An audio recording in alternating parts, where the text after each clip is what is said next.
All right, got proof down to about 129, 130. It was right about 130. It might have been a tad below, but that's fine.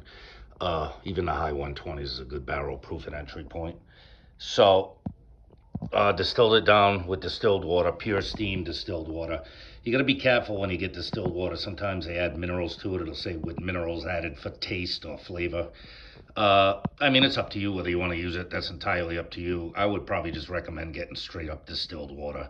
Um, this one came from Stop and Shop, but even Walmart makes a good one that's like in the baby department. It might even be in the water department too. But, anything that's good enough for a baby is good enough for your bourbon. So I didn't have any kind of funnel small enough to fit in the hole of this one. I forgot completely about that. So I just got my siphon, fast flow siphon. I've used this for a lot of different stuff, but it'll slowly but surely suck it out. This bucket was almost full, so this barrel is a 5 gallon barrel. It should be close to being full enough. If not, that's fine. Uh, we'll find out when it gets there. But let's see. Can I pull a little of this without spilling it? Yeah, yeah, no, I spilled it, but you can see it's getting in there. So that's what you do with the banana distillate after it's proof down.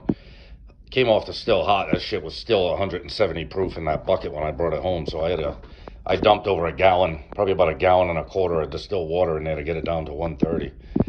So it was probably about here at 170, maybe a little higher. So I dumped another gallon and a quarter in there to get it down to 130. It took quite a bit to proof it down, but there you go.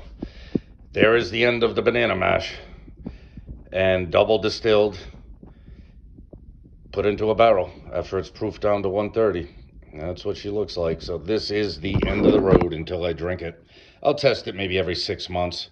I'll leave this barrel just sitting here and not touch it for a while. We'll figure out I'll test it every 6 months, see what it's like. It's going to be years in this barrel. It'll probably be at least a year and a half, 2 years in this barrel before it starts tasting like anything I want to drink. And that's what we'll do with it. We'll let it sit there. I even managed to get 2 quarts of, I think this is about 140 proof. I needed to make room in the barrel. All I needed was 5 gallons for the barrel. So the bucket, I mean. So I ended up getting 2 quarts of about 140 proof left over. I'll figure out something to do with that. Let it sit, drink it at some point. But there you go. There's the banana double distillate going into the barrel. I'll talk to you all later. Be good. Enjoy your Sunday.